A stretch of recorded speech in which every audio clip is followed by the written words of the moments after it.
برم إينا برم بقرنا يترجع على عملية نقاطي برم يا حدا برافو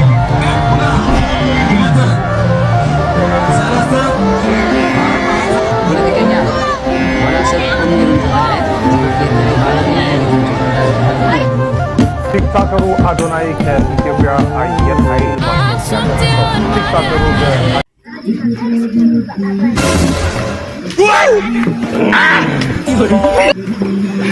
ويتا عند وعلكا قبل لها لا هبيت هودا تفضل عند اللي هاندا لا انت تفرق اصلا وحلمه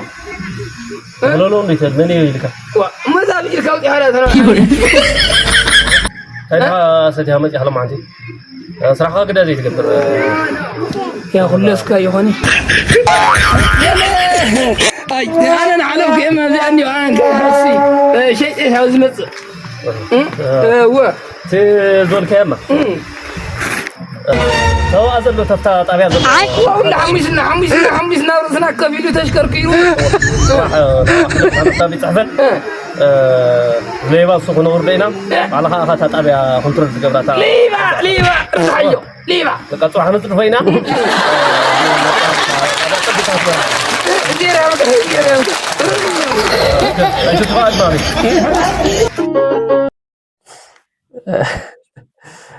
سلام كبراتن لو ما عندي استفلا حبرتها حدنا بتقولنا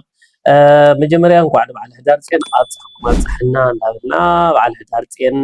ናይ ሰላም ናይ ራህዋ ከገብረልና በዓል ህዳር ጽን ኩሉ በኩሉ ጊዜ በዓመቱ ዝኽበር ካብ ዓለሙ ነሞጽዩ አው ዘሕልፎ አው ዝጽልየሉ ታሪኻዊ በዓልና በዓል ህዳር ጽን እዩ በአክሱም ዝኽበር እንኳን አብጽሕና ናብ በዓል ህዳር ጽን ትመጹም ሰላም ክትመጹ እና ሰላም ከም ዘሎ አክሱምን ሰላም የለን ሓደ ጦርነት እዩ ገለ ዝብል ጉዕዞ ኮይትገብሩ ገለ ዝብል ብዙሕ ነገራት ኣለውና ሰላም እዩ ኣብ አክሱም ዘሎ ሕዚ ኩነታት ሰላም እዩ ዌልካም ይብለሎ ህዝቢ አክሱምን እንኳን ብድሓን መጹ እንኳን ድሓን መጻኹም እንዳበለ ህዝቡ ንምኽባርን ኩሉ ምሽውሻቱ ምድለዋቱ ወዲና በሰላም መጹታ እንኳን አጽሕና አብጽሕኩም እንዳበልና ያው እስኪ በተን ሐጸርቲ መዛናግዕታት ክንጅምር ወይዲ ተገዛ አንታ ፈሊጥ ልካኒ ህንጻ ኳን ያብሬት እንታይ ሓደ ዓይነት ዝኾነ እንታይና ንጎራን ወሞ በዚያ ንዝገረ انا حالتي تفلط اني خندا قالك لو مخصمين كم صح داينا نقور الى انت ما داينا نقور بزع نصغر دم قلنا نسكروا قدام صنع قدام انت سمعني خلاص سمعني حاضرنا انا مسينا لا ترقي حاضرنا انا سكره تعالوا انت خلينا انت نحبل ولا صنع انت لا علي مسيت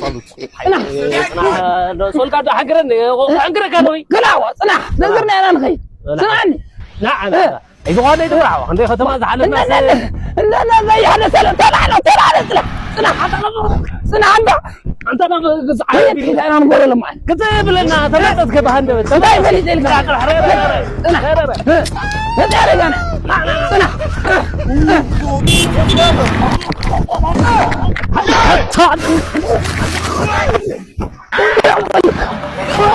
ولا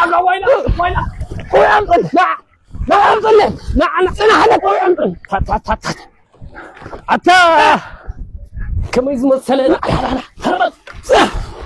هذا يقولوا قديك تعال بلا تقول انت ودي انا نرجع بزيل ترى انت انا خفت الحمد لله انت عايز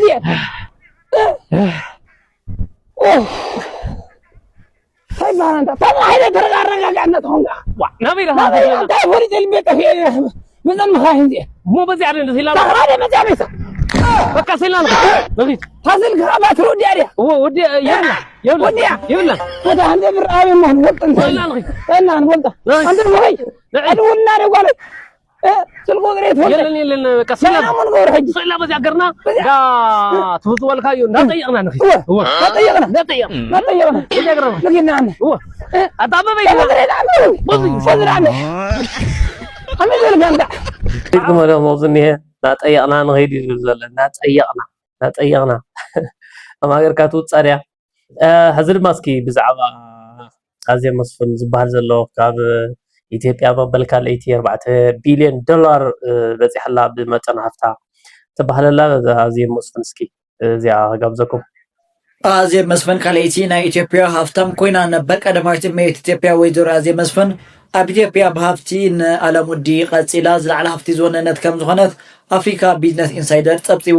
ወይዘሮ አዜብ መስፍን ብ4 ቢሊዮን ዶላር በመውናን ካልኣይ ደረጃ ሒዛ ትርከብ ወይዘሮ አዜብ መስፍን ኣብ ሃገር ኡጋንዳ ኣብ ዝተፈላለዩ ዓበይቲ ቢዝነሳት ከም እትነጥፍ እዩ አፍሪካ ኢንሳይደር ዝሓበረ 4 ቢሊዮን ዶላር ወኒና ኣላ ሃገር ኡጋንዳ ውስጥ ዝተፈላለዩ ፋብሪካታት ከም ዘለዋ እዩ ዝንገር ዘሎ ለዚ ካብ ኢትዮጵያ ድማኒ ካብ ኣላሚዱን ቀፂላ ማለት እዩ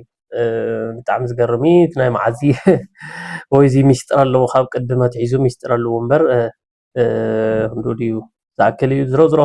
በዓል ሃፍቲ ወናኒት ኮይና ኣላ ካብ ኢትዮጵያ መበል ካልአይቲ ኮይና ተሰሪዓ ኣላ ማለት እዩ ብኻሊእ እስኪ ኣብዚኣ ኣላ መልእኽቲ ብዛዕባ ኣክሱም ብዛዕባ ሃይማኖታዊ በዓል ገሊኡ ምልከተና ገሊኡ ዘይምልከተና ዘመሓላልፎ መልእኽቲ ኣሎ ስለዚ ኣብኡ መፂኦም እንታይ እዮም ክዛረቡ እዚ ንዓና ዝምልከተ ይኮነን ኣብኡ መፂኡ ዝዛረብ እቲ ከብዕል ዝኽእል ነቲ ሃይማኖታዊ በዓል ኢሉ እዩ ዝመፅእ እቲ መልእኽቲ ዝሰምዕ ድማኒ ናይ ኩሉ ዶ ከይሰምዕ ናይቲ ሃይማኖታዊ በዓልና ካብ መራሕቲ እውን ድማኒ እቲ ዘድልዮ ክወስድ ይኽእል እዩ እንተኾነ ግን ሓሊፎም ዝፀንሑ ዘረባ ኣሎ እስኪ ሰላም ከመይ ኢኹም ደሓን ዲኹም ጽቡቕ ኣነ መልእኽተይ ኣብቲ ናይ ሃይማኖታዊ በዓል ሕዳር 21 ኣብ ዝኽበር በዓላት መልእኽቲ ንምትሕልላፍ እዩ እዚ ማለት ኣብቲ ሃይማኖታዊ ጉዳይ ፖለቲካ ኢንተርፈር ገይሮም ከዚ ይዳፉ ኣለው እዮም መን መድረኽ ይምርሐያ እታ ናይ ኣክሱም ጉዳይ እታ ናይ ሃይማኖታዊ በዓል መን መድረኽ ይምርሐዮ መን ቅድሚያ ኮፍ ይበል መን ይናገር ግዛዕ እዩ ከዚ ኣቶም ናይ ሃይማኖት መራሕቲ ሃይማኖትና ክንፀልእ ኣይትገብሩና በተለይ ኣብ ኦርቶዶክስ ቸርች ማለት እዩ ኣብ ኦርቶዶክስ ሃይማኖት እቲ ናይ ፖለቲካ ጉዳይ ኣብኡ ኣትዮም ኣብኡ ስለ ህዝቢ ልስብሰብ ኣብኡ ጉዳይና ነፈፅም ጉዳይና ንናገር ናበሉ እቲ ሃይማኖታዊ ክብርታቱ ይሽርሽርዎ ኣለዎ ማለት እዩ ስለዚ ፕሊስ ነቱ ናይ ፖለቲካ ጉዳይ ብዙሕ ግዜ ይትሃቦ ቦታ ይትሃቦ ሃይማኖታዊ ክብርታቱ ትውፊታቱ ሒዙ ክኸይድ ግበርዎ ህዝቢ ክፈትዎ ግበርዎ ተለይ ኮይኑ ዳሕወሓት ኣይትገብርዎ ኦርቶዶክስ ቸርች ዳሕወሓት ክኸውን መሸጎጥ ክኸውን ኣይትገብርዎ ስለዚ እንኳ ኣብፅሐኩም እቲ ናይ ትውፊታቱ እቲ ናይ ሃይማኖት ክብርታቱ ብምልኡ ከቢሩ ክኸይድ ይገበር ቦታ ይትሃብዎም ከዚ እውን ወረፋ ክሕዙ እዮም ተር ኢሎም እዚ ጸላይና እዩ ከምዚ ገይርና እዩ ኢሉ ተሓደና በኸዩን ተሓደና መገሱ ካሊእ ነገር ክጫወት እዮም ደሊሎና ኣቶም ናይ ሃይማኖት መራሕቲ ትበሃሉ እቶም ናይ ሕወሓት ዳሕወሓት ፖለቲከኛታት ኣብቲ ናይ ኣብዚ እንታይ እዩ ዘሎ ተመስገን እዚ ከይዶም ኣብኡ ከም ዝዛረቡ ተረዲእዎ እዩ እቲ ሓደ ናይ ሓራ መሬት ክዛረብ እቲ ሓደ ናይ ብልፅግና ክዛረብ እቲ ሓደ ናይ ህዝቢ ትግራይ ክዛረብ ኩሎም እንዳልዓሉ ኣብ ዝተረኸበ ናይ ሃይማኖታዊ በዓል ናይ ታሽሙ ከም ዝዛረቡ ፍሉጥ እዩ ስለዚ ብዓብዪ እቶም መራሕቲ ሃይማኖት እውን እቲ መድረኽ ሂብዎም ኣለዉ ምክንያቱ ኣብ ናይ ሃይማኖት ቦታት ኮንካ ሃይማኖትካ ኢኻ ክትብል ትኽእል ስለዚ ካሊእ ፖለቲካ ምንጋር ብዙሕ ኣይነድልየን ተኾነ ግን ኣብ ትግራይ ከምኡ የለን ሕዚ ተመስገን ዳዊት ድማኒ እቲ ዝዛረብዎ ፈሊጥዎ እዩ ብዛዕባና ክዛረቡ እዮም ኢሉ እዚ ኣንፂፉ ዝፀንሕ ዘሎ ስለዚ ንሕና ንገብሮ ናይ በዓልና ተኾነ ንሳቶም ድማኒ ናይ በዓሎም ድዩ ናይ መልእኽቶም ድዩ ከመሓላልፍ እዮም እዚ ኢሎም ክዘርቡና እዮም ብልፅግና ክብሉና እዮም ሓራ መሬት ክብሉና እዮም ካልእ ብዙሕ ነገራት ክበሃል እዩ እቲ ዝዛረብዎ ኩሉ ግዜ ዝዛረብዎ ስለ ዝፈለጦ ኣንፂፉ ዝፀንሕ ዘሎ ዝሮ ኣብ ሃይማኖትና ፀኒዕና ትዘድልየና ንሰዱ ዘየድልየና ድማኒ ሪጀክት ንበሎ ንህዝቢ ክንቆውም እዩ ዘለና ከም ማንም ኣካል ማለት እዩ ከም ከማይ ንኣብነት ኣነ ኣብቲ ናይ ሃይማኖተይ ፀኒዐ ዘድልየኒ መልእኽቲ ክወስደ ዘየድልየኒ ድማኒ ሪጀክት ክብሎ እየ ማለት እዩ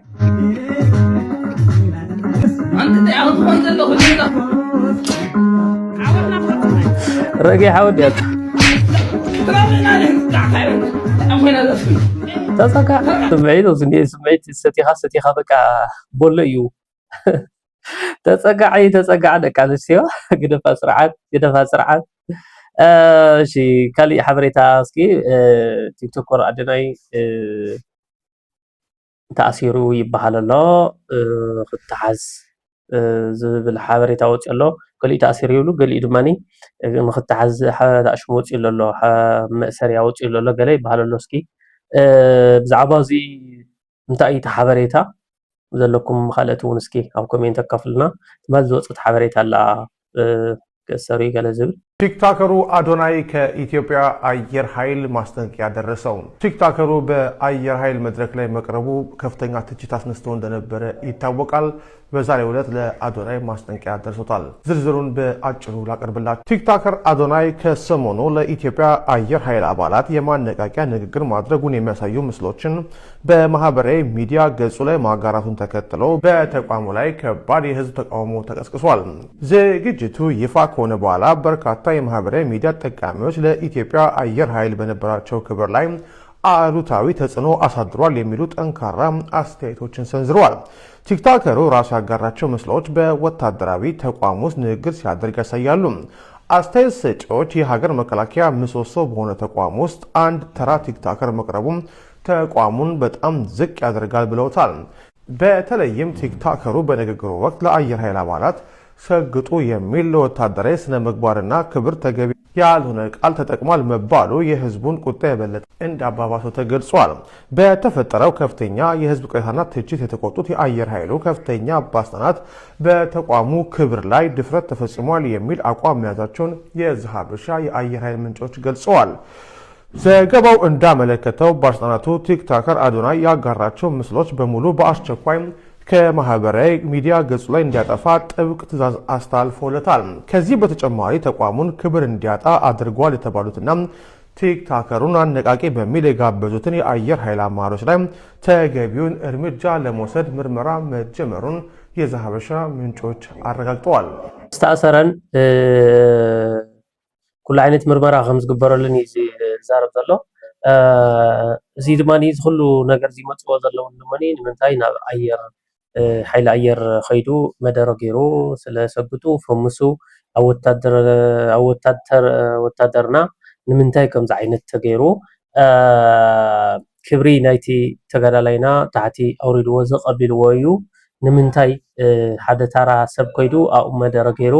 ስለዚ ኣብ ኢድ ቁፅፅር ክውዕል ከም ዘለዎ እዩ እቲ ነገራት ወፂኡ ዘሎ እና ኩሉ ግዜ ኢትዮጵያ ካብ ትግራይ ዝኾነ ይኹን ሰብ እንድሕር ብልጭ ኢሉ ርኢዩ ኩሉ ግዜ ክትኩርኩም እያ ትደሊ ስለዚ በቃ ከምዚ ዓይነት ከይወፅሖ እውን ኣብ ፍርሒ እዩ ነይሩ እቲ ህዝቢ ማለት እዩ እና ሕዚ ደሞኒ ከምዚ ዓይነት ይወፅሖ ኣሎ ሰላሙ ክገብረሉና ብቀሊል ነገር ክፍታሐሉ ተስፋ ንገብር ሕዚ እውን ቀነ ሽልማት እዩ ዘሎ ናይ ቲክቶክ ኣዋርድ ሽልማት ተዘይተጋግየ ሎማዓንቲ ይመስለኒ እና ኩሉ ሰላም ኮይኑ እሱ እውን ኣብ ናይ ኑሮኡ ክውዕል ደስተኛ ኢና ማንም ድሌት እዩ ለዚ ካብ ኢትዮጵያ ግን ፅቡቅ ነገር ከም ዘይርከብ እቲ ዋና ነገር ትመልእኽቱ ማለት እዩ ክብራንን ክሳብ ሕጂ ሓቢርኩም እንድሕር ኣለኹም ላይክ ገበርዎ ሳብስክራይብ ገበርዎ ሸር ገበርዎ የቀኒየለይ ተባብዑኒ ኣነለይ ምስ ዝነበረና መደባት ደጊመ እንኳዕ ፀሐኩን መዓል ሕዳር ፅን እንኳዕ ፀሐና ብምባል ብኻሊእ ትሕዝቶ ሳብ ንራኸብ ሰሰናይ